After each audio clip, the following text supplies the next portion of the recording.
అందరికీ నమస్కారం.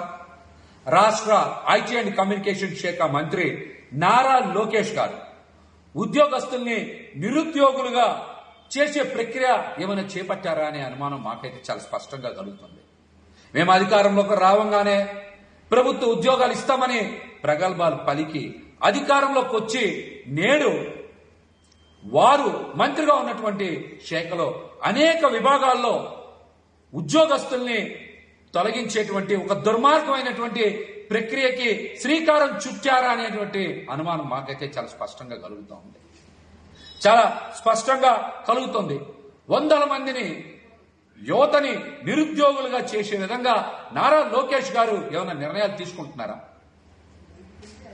ముఖ్యంగా ఐటీ అండ్ కమ్యూనికేషన్స్ విభాగంలో చాలా ప్రధాన శాఖ అయినటువంటి ఎపిటా, ఏపీ ఐటీఏ, అదేవిధంగా ఐఐజిటి, శాప్నెట్, ఈ ప్రగతి అండ్ ఆర్టీజీఎస్, అదేవిధంగా ఇన్నోవేషన్ విభాగాలని బడ్జెట్ లేదనేటువంటి సాకుతో ఆ సంస్థల్ని టార్గెట్ చేసి వీటి వల్ల ఉపయోగం ఏమీ లేదని ఈ సంస్థల్లో పనిచేసేటువంటి ఉద్యోగస్తుల్ని ఎమ్మటే టెర్మినేట్ చెయ్యాలని, అదేవిధంగా కాంట్రాక్ట్ అవుట్సోర్సింగ్ ఉద్యోగస్తులు వెంటనే తొలగించాలని ఈ శాఖల్లో పనిచేస్తున్నటువంటి 2-3 పర్మనెంట్ ఉద్యోగస్తుల్ని వేరే శాఖలకి బదిలీ చేసి ఈ శాఖలన్నింటినీ కూడా నిర్వీర్యం చేయాలని నారా లోకేష్ గారు ఆదేశాలు ఇచ్చారని, వారి ఆదేశాల మేరకే మరి ఈ శాఖలను చూస్తున్నటువంటి ఐఏఎస్ సౌరవ్ గౌర్ గారు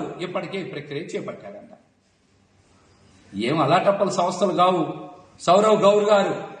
విభజన చట్టంలోనే 9th and 10th షెడ్యూల్లో ఉండేటువంటి సంస్థలు. వీటికి బడ్జెట్ కేటాయించాలి. వీటి వల్ల చాలా ఉపయోగాలు ఉన్నాయి. ఏపీ ఐటీఏ గాని, ఐఐజిటి గాని, శాప్నెట్ గాని, ఈ ప్రగతి అండ్ ఆర్టీఎస్ గాని, ఇన్నోవేషన్ విభాగాలను గాని ఇవన్నీ జగన్మోహన్ రెడ్డి గారు చాలా అద్భుతంగా కొనసాగించారు. బడ్జెట్ కేటాయించారు. ఉద్యోగస్తులకి చేదోడు ఓదోడుగా అండగా నిలబడ్డారు. మీకు ఏమి ఇబ్బంది వచ్చింది? ఈ రోజున అధికారంలోకి వచ్చి 100 days ప్రోగ్రామ్ లో మేము అన్ని అద్భుతాలు చేస్తామని చెప్పి 100 days ప్రోగ్రామ్ లో ఈ సంస్థల్ని మూసివేసేటువంటి ప్రక్రియ చేపట్టారా? ఎవరన్నా అభివృద్ధికి బాటలు వేసేగా నిర్ణయాలు తీసుకుంటారు. మీరు ఈ శాఖల్లో పనిచేసేటువంటి వందలాది మంది కాంట్రాక్ట్ అండ్ అవుట్సోర్సింగ్ ఉద్యోగస్తుల్ని తీసేసి నడి రోడ్డు మీద వేసేటువంటి ప్రక్రియకి శ్రీకారం చుట్టారా? ఐఏఎస్ సౌరవ్ గౌర్ గారు మీరు చేస్తున్నటువంటి ప్రక్రియకి ఆమోదం నారా లోకేష్ గారు ఇచ్చారా, లేకపోతే మీరే సొంతంగా నిర్ణయాలు తీసుకుంటున్నారా? ఉద్యోగస్తుల్ని నిరుద్యోగులుగా చేయమని నారా లోకేష్ గారు చెప్పారా, లేకపోతే మీరే సొంతంగా నిర్ణయాలు తీసుకుంటా ఉన్నారా? ఉద్యోగస్తులకి తెలియకుండానే ఆ శాఖల్ని మీరు మూసివేసే కుట్ర చేయడం వాస్తవం కాదా? చెప్పండి, వాస్తవం కాదా? ఎవరన్నా సంస్థలను అభివృద్ధి చేయడానికి బడ్జెట్ కేటాయిస్తారు, వారిని ఉపయోగించుకుంటారు. ఈ సంస్థల్లో పనిచేసేటువంటి వాళ్ళందరూ కూడా గ్రాడ్యుయేట్స్, పోస్ట్ గ్రాడ్యుయేట్స్, ప్రొఫెషనల్స్. వందలాది మంది యువతని రోడ్డు మీద పడేసేటువంటి నిర్ణయాలు తీసుకునే అధికారం మీకు ఖచ్చితంగా లేదు. ఖచ్చితంగా మీకు లేదు.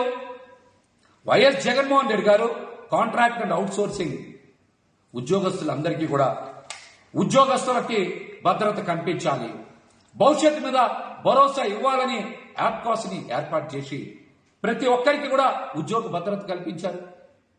భవిష్యత్తు మీద నమ్మకం, భరోసా ఇచ్చారు. కానీ మీరేంటి ఐటీ అండ్ కమ్యూనికేషన్స్ విభాగంలో ఉండేటువంటి అనేక సంస్థల్ని మూసివేయడానికి బడ్జెట్ లేదని సాకుతో చెప్తా ఉన్నారు. అసలు బడ్జెట్ మీద మీరు ఆడిట్ చేయించాలి.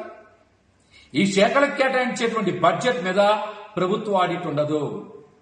సెల్ఫ్ ఆడిట్ చేస్తారు అక్కడ ఉండేటువంటి ఐఎఫ్ఎస్ అధికారులు. ఏం ఆడిట్ చేస్తా ఉన్నారు, దేనికి ఖర్చు పెడతా ఉన్నారు, వాటి వచ్చేటువంటి వల్ల ఫలితాలు ఏంటి, ప్రయోజనాలు ఏంటని మీరు అక్కడ సూపర్విజన్ చేయాలి. కానీ చేయకుండా ఈ సంస్థలను మూసివేసేటువంటి అధికారం మీకు లేదు. మీకో లేదు. నారా లోకేష్ గారికి కూడా ఒకటే తెలియజేస్తున్నాం, మీకు అధికారం ఇచ్చింది మంచి చేస్తారు. ఇలాగా యువతని ముంచి రోడ్డు మీద పడేసేటువంటి నిర్ణయాలు తీసుకుంటారని కాదని కూడా ఈ సందర్భంగా తెలియజేస్తున్నాం. మరొక ముఖ్యమైన విషయం, కాంట్రాక్ట్ అండ్ అవుట్ సోర్సింగ్ విధానాన్ని ప్రవేశపెట్టిందే చంద్రబాబు నాయుడు గారు. శాశ్వత ప్రాతిపదికన ఉద్యోగాలు ఇవ్వకూడదని, ఎప్పటికీ ఉద్యోగస్తులతో వెట్టి చాకిరీ చేయించుకొని శ్రమ దోపిడీ చేయించుకోవాలని, తద్వారా తన అనుకూల వర్గాలకి అయాచిత లబ్ధి చేకూర్చాలనే చంద్రబాబు నాయుడు గారు ఆ రోజున కాంట్రాక్ట్ అండ్ అవుట్ సోర్సింగ్ విధానానికి శ్రీకారం చుట్టారు. అందుకు భిన్నంగా జగన్మోహన్ రెడ్డి గారు ఎప్పుడు పడితే అప్పుడు తొలగించే విధానం ఉండకూడదు.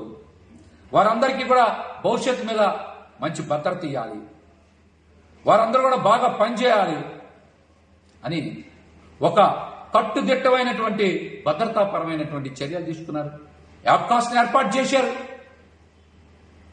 వారి జీతాలు కూడా శ్రమ దోపిడీ లేకుండా 18,000 ఇచ్చేటువంటి ఒక గొప్ప నిర్ణయాన్ని తీసుకుంది జగన్మోహన్ రెడ్డి గారు.